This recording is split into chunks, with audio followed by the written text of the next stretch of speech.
নমস্কাৰ, মোৰ নাম শ্ৰী নমিতা মেধি, গাঁও দক্ষিণ দুবা, VCTC গোলাগাঁও, জিলা বাক্সা। মই একদম দুখী হৈছোঁ। মোৰ স্বামী প্ৰবীণ মেধি বৰ্তমান বেমাৰত শয্যাগত হৈ আছে।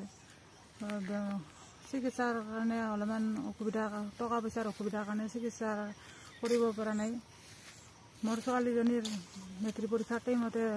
নমস্কাৰ, মোৰ নাম শ্ৰী নিকিতা মেধি। মই এইবাৰ মেট্ৰিক পৰীক্ষা দিছোঁ। পাৰ্চেণ্টেজ 77.3 পাইছোঁ। ছোৱালীজনী এডমিশ্যনৰ কাৰণে বহুত অসুবিধা হৈছে। ছোৱালীজনী এডমিশ্যন দিব পৰা নাই। এতিয়া বৰ্তমান মোৰ হাজবেণ্ড প্ৰবীণ মেধি একদম উপাৰ্জন কৰা এজনে মাত্ৰ মানুহ আছিল। সেইজনৰ এতিয়া বিচনাত শয্যাগত হৈ আছে। সেইকাৰণে এতিয়া আৰু উপাৰ্জন কৰাৰ মানুহৰ তাৰমানে বহুত অসুবিধা। ময়ে তাৰমানে সকলো চাব লগা হৈছে। আপোনালোকৰ পৰা কিবা অলপমান সাহায্য পালে আমি চলিব পাৰিম কিজানি। আৰু চিকিৎসাৰ কাৰণে আমি বহুত অসুবিধা হৈ আছোঁ।